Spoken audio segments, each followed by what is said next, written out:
दुखपूर्ण दिन जहाँकि आउ जीशु आमे जो जगह मरवा कथा आज जीशु ख्रीस्ट से जगह मरी हम विश्वास करूँ कि प्रथम आपण मैंने भल वाक्य शुणिले वर्तमान जो परिस्थिति आम गति करुचु समस्ते माइंड को टिके लूज कर दे कहीं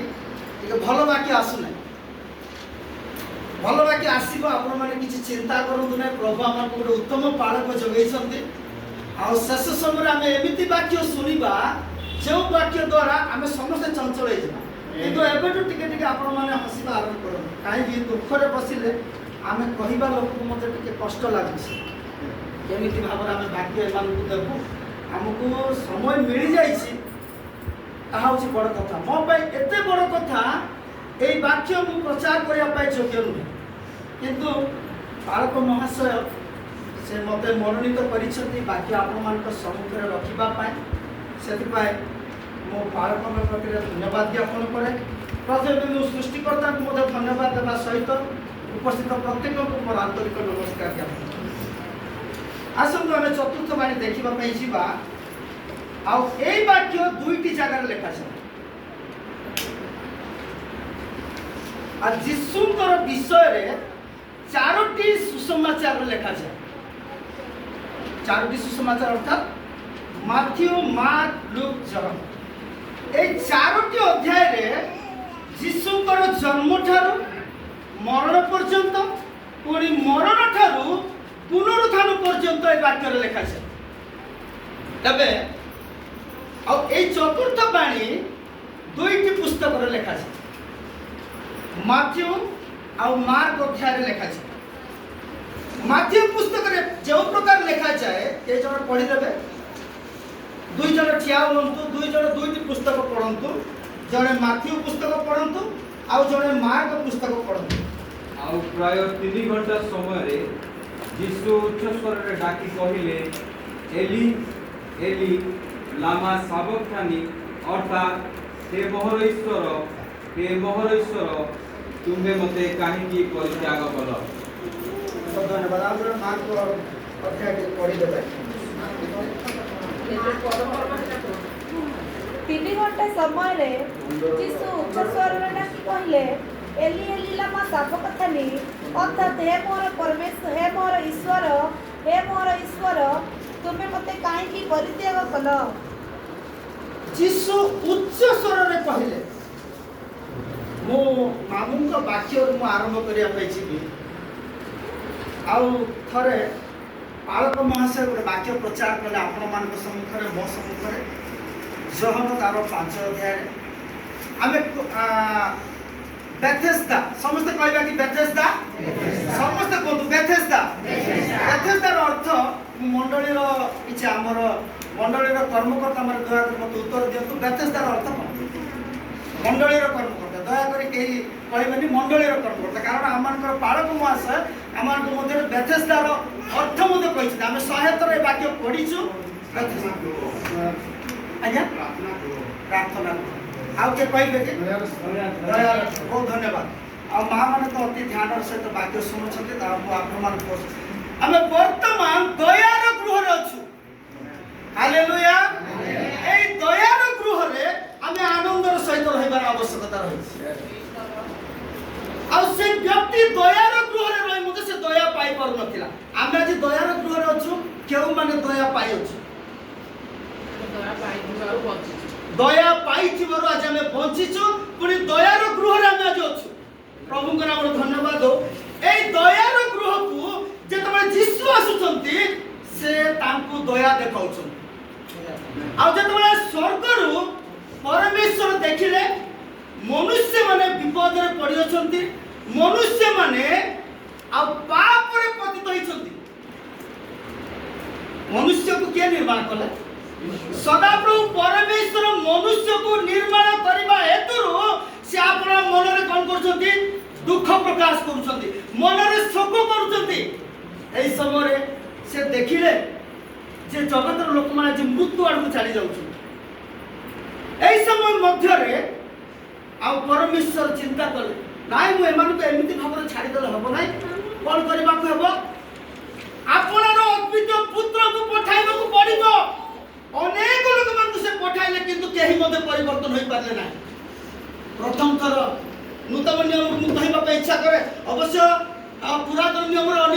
भविष्य वक्ता मैंने आसी अनेक भविष्य कथा मैंने कहते मु ताहा कहबा पई जीवी नै किंतु देखिले पृथ्वी को जे पृथ्वी रे अनेक समस्या अनेक विपद रे मो लोक माने पड़िछंती एमान को रक्षा करबा पई प्रथम से काक पटेले बाप्तिज को जोहन को पटेले हालेलुया आ से मन परिवर्तन रो विषय से प्रकाश करबा को जाउछंती से समय रे आ से प्रचार करू करू एई समय रे यीशु मध्ये आसी जाउछंती आ यीशु ख्रीष्ट को से देखि कहिले एई लोग ईश्वर को मेष शावक जे जगतर पाप भार को बही नहीं जानती आउ केही मते जगतर पाप भार को बही नहीं जीवर कार अधिकार नहीं खाली यीशु को बिना आउ केही मते जगतर पाप को से बही नहीं जीवे नहीं खाली यीशु ख्रीष्ट ही आपण मनकर पाप और मोर पाप को से बही नहीं जीवा पाए से जगत को आसिले आमेन ए समय रे सदा प्रभु परमेश्वर जहन 3 अध्याय 16 पद रे कोन लिखा पढ़ंतु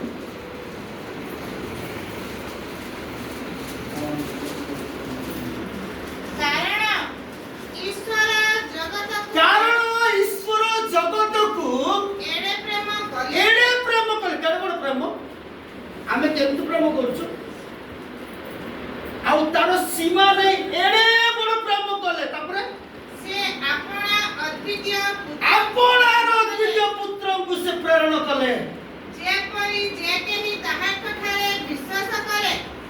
से विनष्ट न होई अनंत जीवन प्राप्त होए जेतबे हमें विनष्टर रास्ता को चली जाउछु जेतबे हमें विपदर रास्ता को चली जाउछु जेतबे हमें मृत्युर रास्ता को चली जाउछु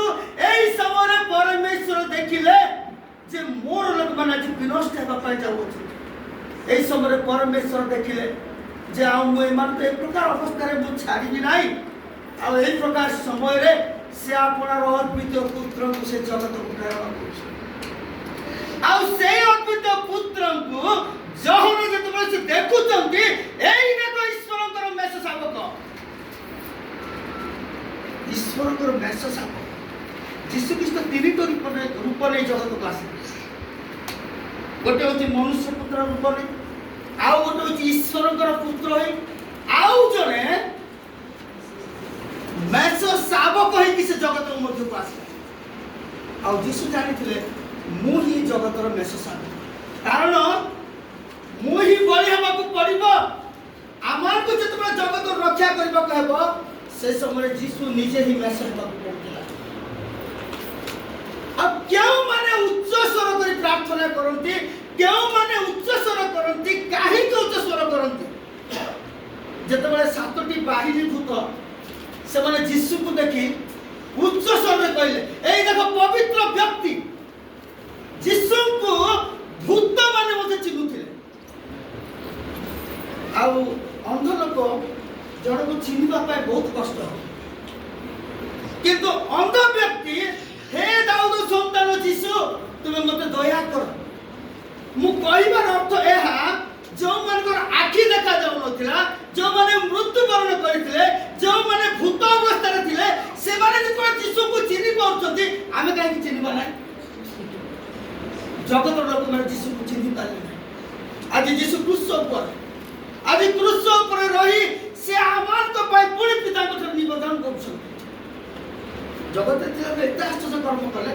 एते समस्त विषय देखिले तथापि लोक माने ताकु चिन्हिले जगत रे से माने लोक माने ताकु जानिले नाही पुणी ताकु क्रूस रे चढ़े दैछन्ती आ कहउछन्ती तू जदि ईश्वर को पुत्र तळ को ले आस आ से माने को पृथ्वी रे जान नथिले कि यीशु ख्रीष्ट कौन करथिले कौन नाही किंतु से सहीबा परमेश्वर से जगतर लोक मान को देखि सासर से विरक्त होई ताको पिता को निकट से प्रार्थना करछन्ती ईश्वर काहे को तुम परित्याग काहे के परित्याग कलो को विषय नै परित्याग कलो मु कोन करछि जे मत तुम परित्याग करियो किंतु परमेश्वर को यह संकल्प था पूर्वर संकल्प थिला जे मोर लोक मान को उद्धार करबा पाई केवल मोर पुत्र ही जीव आ जगतर पाप भार को से बहिबो आ समस्त से परित्राण यह परमेश्वर को योजना आ प्रभु जतबे जगत मध्य थिले से अनेक लोक मान को से दया रे से प्रेम करथिले କିନ୍ତୁ ଆଜି ସେ କ୍ରୁଶରେ ରହି ସେ ପିତାଙ୍କ ନିକଟରେ ଅଳି କରୁଛନ୍ତି, ପିତା ମୋତେ କାହିଁକି ତୁମେ ପରିତ୍ୟାଗ କଲ? ଯଦି ସେ ଆମକୁ ଜଗତରେ ପରିତ୍ୟାଗ କରିଦେଇ ଛାଡ଼ି ଚାଲି ଯାଇଥାନ୍ତେ ତେବେ ଆମଙ୍କର ଅବସ୍ଥା ଆଜି ସଂକଟାପନ୍ନ ହୋଇଥାନ୍ତା। ତଥାପି ସେ ଯିବା ସଙ୍ଗେ ସଙ୍ଗେ ମଧ୍ୟ ସେ ଆଉଥରେ ସେ ପବିତ୍ର ଆତ୍ମାକୁ ସେ ଜଗତକୁ ପ୍ରେରଣ କରୁଛନ୍ତି ଆମଙ୍କର ସାହାଯ୍ୟ କରିବା ପାଇଁ, ଆମକୁ ସେ ଉତ୍ତମ ରାସ୍ତାରେ ରଖିବା ପାଇଁ, ଆମକୁ ସେ ଆପଣଙ୍କର ଜୀବନ ଦେବା ପାଇଁ। ସେଥିପାଇଁ ମୋର ପ୍ରିୟ ବନ୍ଧୁଗଣ,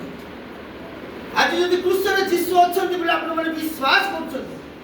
ତେବେ ନିଜେ ନିଜକୁ ସମର୍ପଣ କରିବାର ଆବଶ୍ୟକତା ରହିଛି। ଯେତେବେଳେ ଆସ ଆମେ ସମସ୍ତେ ଆଖି ବନ୍ଦ କରିବା, ପ୍ରଭୁଙ୍କ ନିକଟରେ ଆମେ ସମର୍ପଣ ହେବା। ପ୍ରଭୁ ତୁମେ ଜଗତକୁ କାହିଁକି ଆସିଲ? କୋଉ ଉଦ୍ଦେଶ୍ୟ ନେଇ ତୁମେ ଜଗତକୁ ଆସିଲ? যে উদ্দেশ্য নিয়ে জগতକୁ ଆସିଲ ସେ ଉଦ୍ଦେଶ୍ୟ କ'ଣ ତୁମେ ଆଜି ଅନୁଭବ କରୁଛ କି? ଦେଖି ପାରୁଛ କି ଆମଙ୍କର ଜୀବନ ପରିବର୍ତ୍ତନ ଅଛି କି? ଏହା ଯୀଶୁ କ'ଣ ଆମଙ୍କ ଜୀବନ ଦେଖୁଛନ୍ତି?